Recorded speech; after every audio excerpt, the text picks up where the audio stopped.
નમસ્તે વિદ્યાર્થી મિત્રો. આગળ આપણે જોયું એ પ્રમાણે કે અર્વાચીન ગુજરાતી સાહિત્યનો ઇતિહાસ એ પેપરમાં આપણે 3 મહત્ત્વના યુનિટની સાથે સાથે ચોથા યુનિટમાં ટૂંકા પ્રશ્નોના જવાબ એ તૈયાર કરવાના છે. મેં પહેલા યુનિટની શરૂઆત કરી દીધી છે અને એ છે સુધારક યુગના લક્ષણો. પણ સુધારક યુગના લક્ષણોની વાત કરીએ એ પહેલાં આપણે મધ્યકાલીન યુગમાં થોડું ડોક્યું કરવું પડે. એની આપણે ગઈકાલે થોડીક વાત કરી હતી. તો મધ્યકાલીન યુગની વાત કર્યા પછી હવે જે આપણે અર્વાચીન યુગમાં આવ્યા, તો અર્વાચીન યુગના જે યુગ વિભાગો છે એની આજે આપણે ચર્ચા કરીશું અને પછી ટૂંકમાં એના લક્ષણો જોઈ અને એના જે મહત્ત્વના સર્જકો આ યુગનો મહત્ત્વના સર્જકોનો આપણે અભ્યાસ કરવાનો છે. એમાં દલપતરામ છે, નર્મદ છે અને નવલરામ છે. અને મહત્ત્વની 2 કૃતિઓનો આપણે અભ્યાસ કરવાનો છે અને એ છે કરણ ઘેલો અને લલિતા દુઃખદર્શક. તો અર્વાચીન ગુજરાતી સાહિત્યના યુગ વિભાગોની થોડી વાત કરી લો. સાહિત્યનું સર્જન એ પોતે જ એક સૂક્ષ્મ ઘટના છે. એનો ઇતિહાસ એટલે કેવળ હકીકત જ નહીં, એથી પણ કશુંક વિશેષ એવી સમજ છે. સાહિત્યના ઇતિહાસમાં કોઈ સર્જક ક્યારે થઈ ગયો કે અમુક કૃતિ ક્યારે પ્રગટ થઈ એની સાલવારી જાણવી એટલું જ મહત્ત્વનું નથી. સંબંધિત કૃતિને સાહિત્યકારના સંદર્ભમાં તેમજ એ સર્જકને દેશકાળના પરિપ્રેક્ષ્યમાં પણ જોવા જોઈએ. સાહિત્ય માત્ર માનવ સંવેદનને જ સ્પર્શે છે, એટલે સાહિત્યનો ઇતિહાસ માનવીય પરિપ્રેક્ષ્યમાં નિહાળવાનો હોય છે.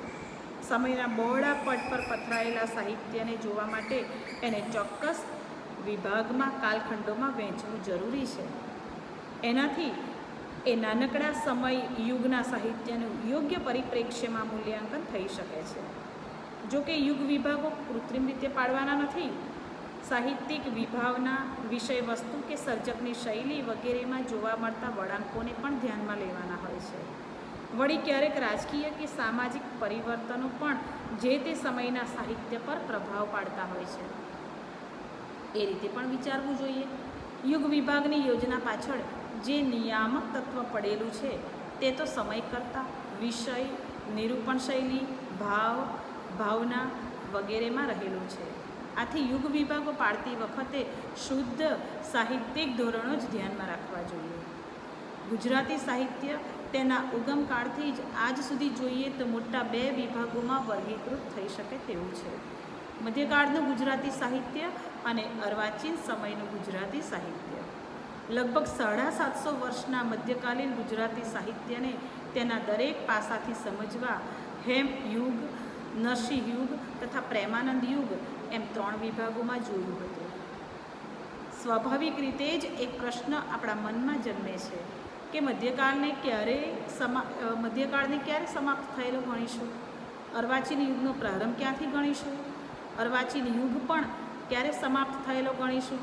આ બધા જ પ્રશ્નોના ઉત્તર મેળવતી વખતે માત્ર સાલવારીના આંકડા જ નહીં પણ સાહિત્યિક ધોરણોએ કામે લગાડવા પડશે.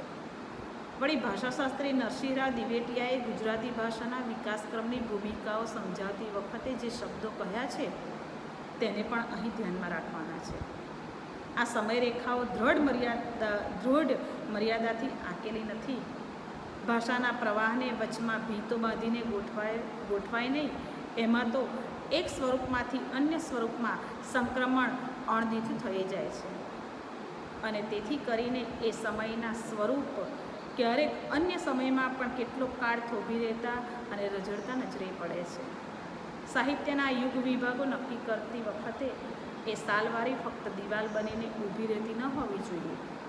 સાહિત્ય સર્જનના વળાંકને આંકી આપનાર માર્ગદર્શક ચિહ્ન, માઇલસ્ટોન એ બની રહેવી જોઈએ. એ રીતે જોતાં મધ્યકાળના છેલ્લા સર્જક કવિ દયારામનું અવસાન ઈસવીસન 1852માં થયું એ હકીકત ઉપરાંત બીજી 2 બાબતોને પણ ધ્યાનમાં લેવી પડે. એક તો અંગ્રેજ રાજ્ય અમલ અને તેને પગલે શાંતિ અને વ્યવસ્થાનો યુગ ઈસવીસન 1818માં શરૂ થઈ ગયો હતો. વળી ઈસવીસન 1845માં 25 વર્ષની વયે કવિ દલપતરામની બાપાની પીપર નામની પ્રકૃતિ કવિતા રચાઈ.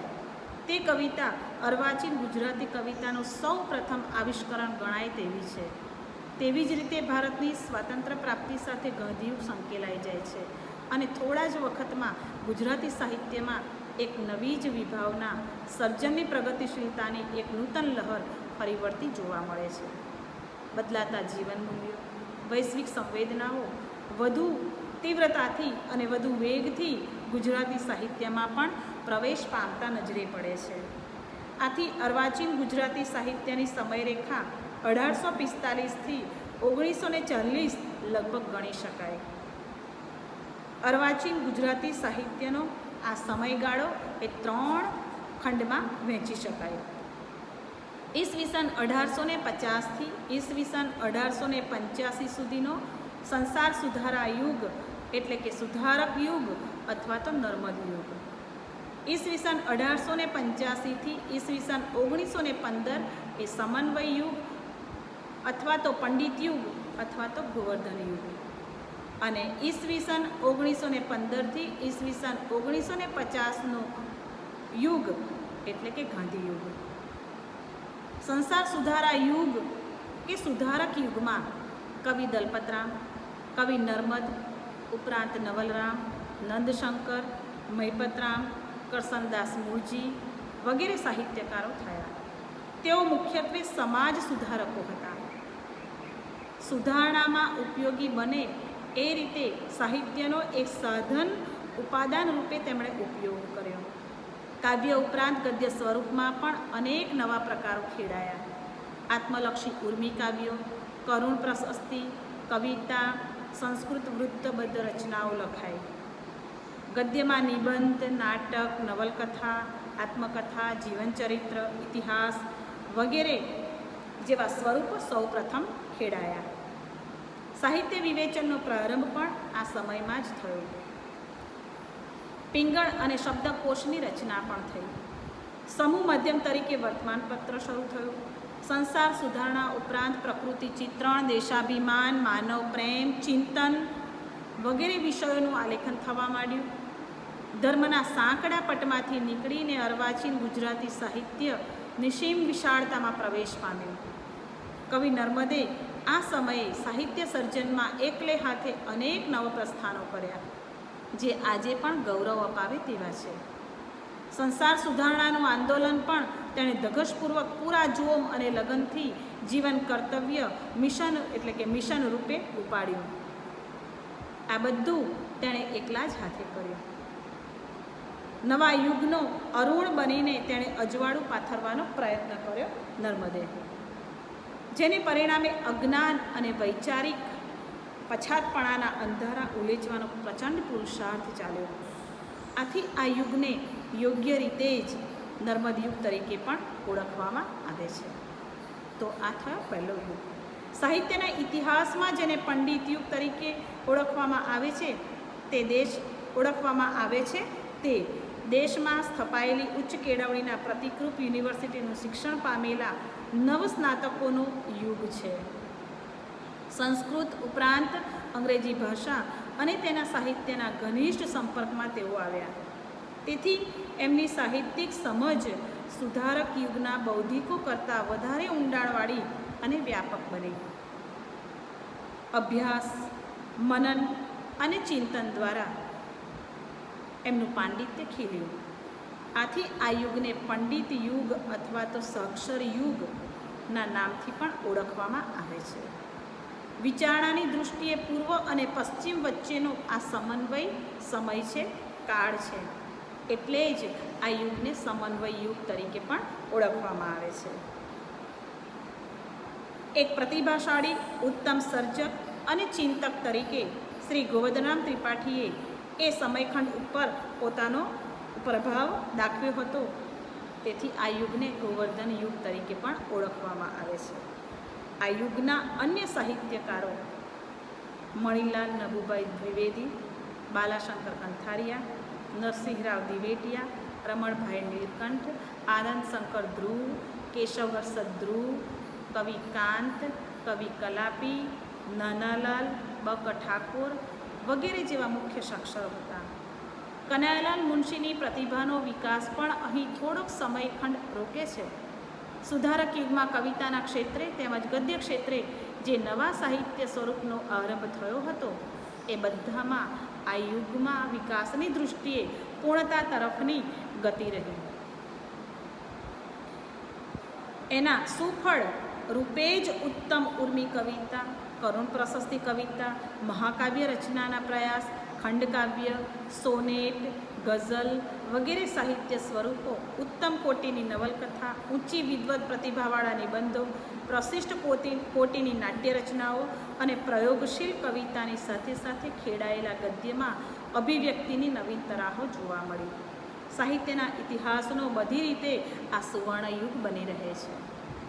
સર્જનની સાથે સાથે સાહિત્ય વિવેચના તેમજ ભાષાશાસ્ત્રના ક્ષેત્રે પણ ચિરંજીવી કાર્ય થયું. એ બધાની પાછળ પંડિત યુગના સર્જકોની સાહિત્ય તત્વની સાચી સમજ, ઊંડી સમજ અને વ્યાપક સમજ આ સમયમાં ખીલેલી જોવા મળે તે છે.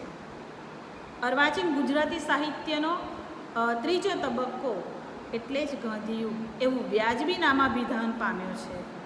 રાષ્ટ્રપતિ ગાંધીજીએ દક્ષિણ આફ્રિકાથી ભારતમાં આવ્યા પછી સ્વરાજ્ય આંદોલનની ભૂમિકા રૂપે ઈસવીસન 1915માં અમદાવાદમાં સત્યાગ્રહ આશ્રમની સ્થાપના કરી અને વિવિધ કાર્યક્રમો મારફતે જોતજોતામાં તેઓ સમગ્ર દેશ ઉપર છવાઈ ગયા. સ્વદેશીની હિલચાલ, રાષ્ટ્રીય કેળવણીથી માંડીને બારડોલી સત્યાગ્રહ અને હિન્દ છોડો આંદોલન જેવી રાષ્ટ્રીય ઘટનાઓના તરંગો સમાજ જીવનના ખૂણે ખૂણામાં ફેલાઈ ગયા.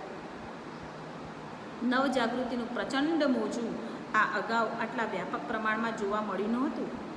ગાંધીજીના કાર્યક્રમોને સમગ્ર દેશની જનતાનો અનુકૂળ પ્રતિભાવ સાંપડ્યો હતો. સમાજના સર્વ અંગો તેનાથી અસર પામ્યા હતા. સાહિત્ય પણ એમાંથી બાકાત કેવી રીતે રહી શકે? નવજીવન, યંગ ઇન્ડિયા અને હરિજન બંધુ વિચારપત્રો મારફતે ગાંધીજીએ આખા દેશની નાળ પોતાના હાથમાં જાળવી રાખી હતી. ગુજરાત અને ગુજરાતી સાહિત્યનું પણ તેઓ મહત્ત્વનું પ્રેરક બળ બની રહ્યા. આથી આ કાલખંડને સાહિત્યના ઇતિહાસમાં ગાંધીયુગ તરીકે ઓળખવામાં આવે એમાં જ ઔચિત્ય છે. વળી કેટલાક એને મોહનયુગ એવા શબ્દ પ્રયોગથી પણ ઓળખવાનો પ્રયત્ન કરે છે. ગાંધીજીના મનમાં રહેલો મોહન શબ્દ ઉપરાંત સાહિત્ય ક્ષેત્રે કનૈયાલાલ મુનશીએ એલેક્ઝાન્ડર ડુમાની અસર હેઠળ પશ્ચિમના રંગદર્શિતાવાદની અસર આણી તે રોમેન્ટિસિઝમની અર્થછાયા પણ મોહન શબ્દમાં પડેલી છે.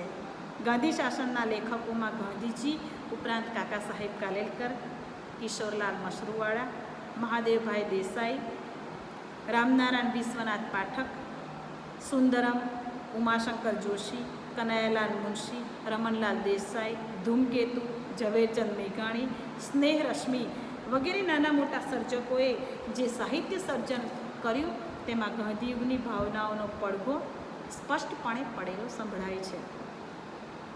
વાસ્તવ દર્શન, દલિત પ્રેમ, ગ્રામોદ્ધાર, વિશ્વ શાંતિ, વિશ્વ બંધુત્વની ભાવના વગેરે જેવા ભાવો તે સાહિત્યમાં નિરૂપણ પામ્યા. સાદું જીવન અને ઉચ્ચ ચિંતન એ સૂત્રની યાદ આપતા આ સમયના સાહિત્યમાં પંડિત યુગની અલંકાર પ્રચુર શૈલીમાંથી છૂટીને સાદગી તરફ વળતું સર્જન અહીં આગળ જોવા મળે છે. ખાલી આદર્શોને બદલે ધરતીની નક્કર વાસ્તવિકતા નિરૂપાવા લાગ્યું. અહીં અભિવ્યક્તિની સ્વાભાવિકતા અને નરવી તાજગી ભાવકને અનુભવવા મળે છે.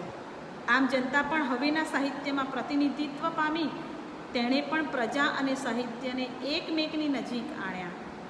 કવિતા, વાર્તા, નવલકથા, નાટક એમ સર્વ સર્જનાત્મક સ્વરૂપોમાં એનું પ્રતિબિંબ ઝીલાયું. આ યુગના સાહિત્યમાં ઊંડાણ, ગાંભીર્ય, સત્વશીલતા અને ઓજસનો સ્વાભાવિક અનુભવ થાય છે.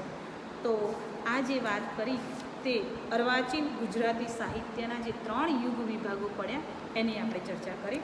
હવે ટૂંકમાં આપણે સુધારક યુગના જે સાહિત્યની મુખ્ય લાક્ષણિકતાઓ છે એને જોઈ લઈએ, જે અગાઉ આપણે જોઈ ગયા પણ છે. હવે ટૂંકમાં જોઈ લઈએ. સુધારક યુગના સાહિત્યનું ઐતિહાસિક દૃષ્ટિએ ઘણું મૂલ્ય છે.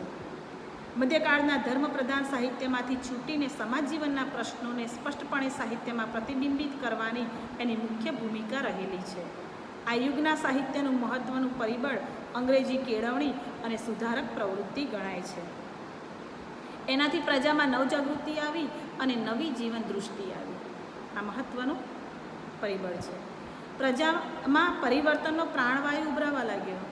મધ્યકાળના સાહિત્યમાં કવિની દૃષ્ટિ પ્રભુભક્તિ અને પરલોક ઉપર વિશેષ મંડાયેલી રહેતી હતી. તેના પરિણામ સ્વરૂપે એ સમયના સાહિત્યમાં જીવનની ક્ષણભંગુરતા, સંસારની અસારતા, ભક્તિ વૈરાગ્યનો મહિમા, ધર્મનો નીતિબોધ વગેરે નિરૂપણ એ પ્રાધાન્ય ભોગવે છે.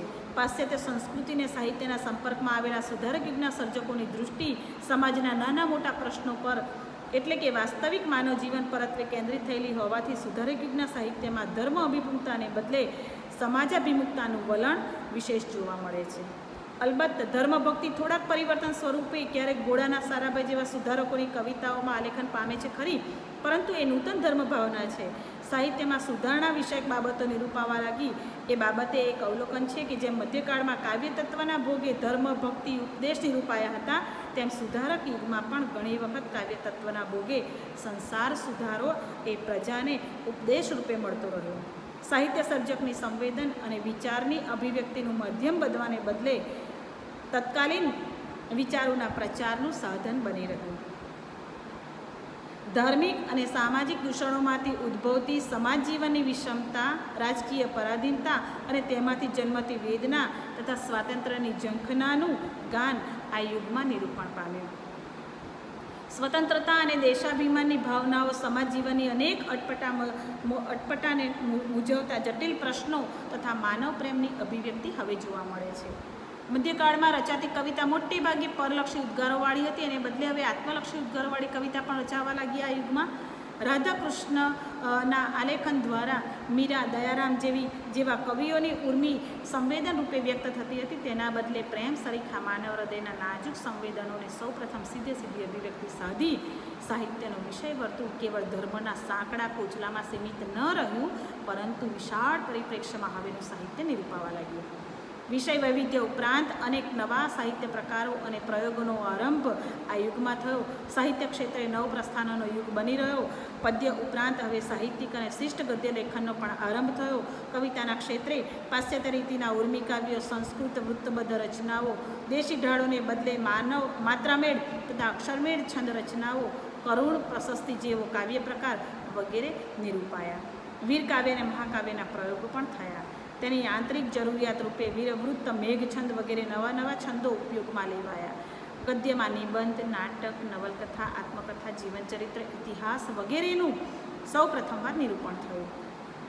સાહિત્ય સર્જનની સાથે સાથે સાહિત્ય વિવેચનનો પણ પ્રારંભ થયો.